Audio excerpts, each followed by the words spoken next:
प्रभात बच्चों, आज मैं आपको एक नाव वाला और एक साधु की कहानी सुनाऊंगी। बहुत समय पहले की बात है। एक छोटे से गांव में एक विद्वान पुजारी रहता था।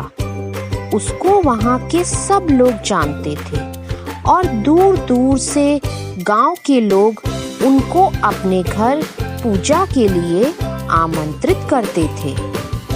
वह एक अच्छे पुजारी थे, पर थोड़ा घमंडी थे।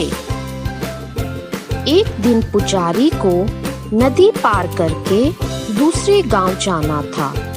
उनको बहुत सारे लोगों के यहाँ पूजा करनी थी।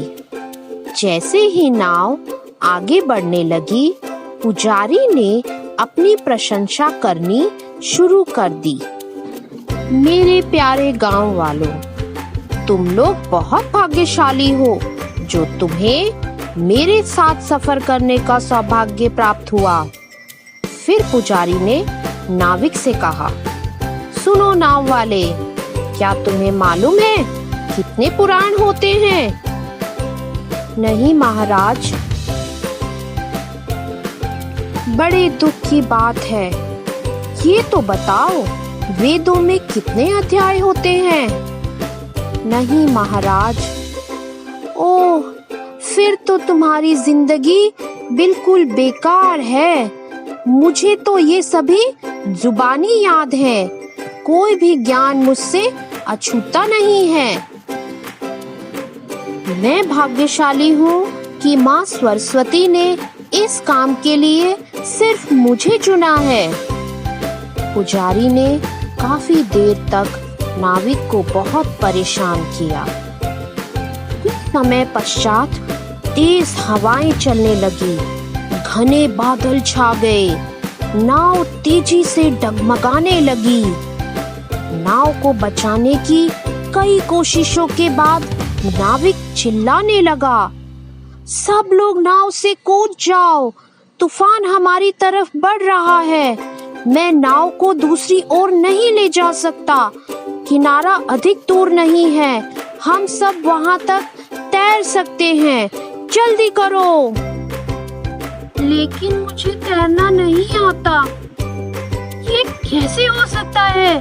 तुम्हें तैरना नहीं आता, जो मुझ जैसे साधारण आदमी को भी आता है? ओह, कृपा करके मेरी मदद करो। नहीं कर सकता। हम सबको अपनी मदद स्वयं करनी है। मैं तुम्हारे लिए तैर नहीं सकता। क्या आपके वेदों में इसके लिए कोई जवाब नहीं है? पुजारी डर से कांपने लगा। यदि आप तैर नहीं सकते तो क्यों है बहती नदी के बीचों बीच? तो आपकी जिंदगी एकदम बेकार है।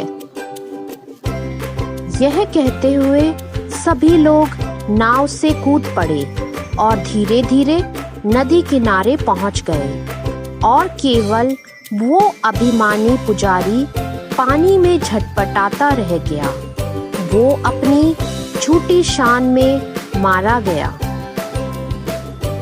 तो बच्चों, इस कहानी से हमने यह सीखा कि प्रत्येक इंसान में कोई न कोई गुण अवश्य होता है। अतः हमें उनके अवगुणों को ना देखकर उनके गुणों को देखना चाहिए। धन्यवाद।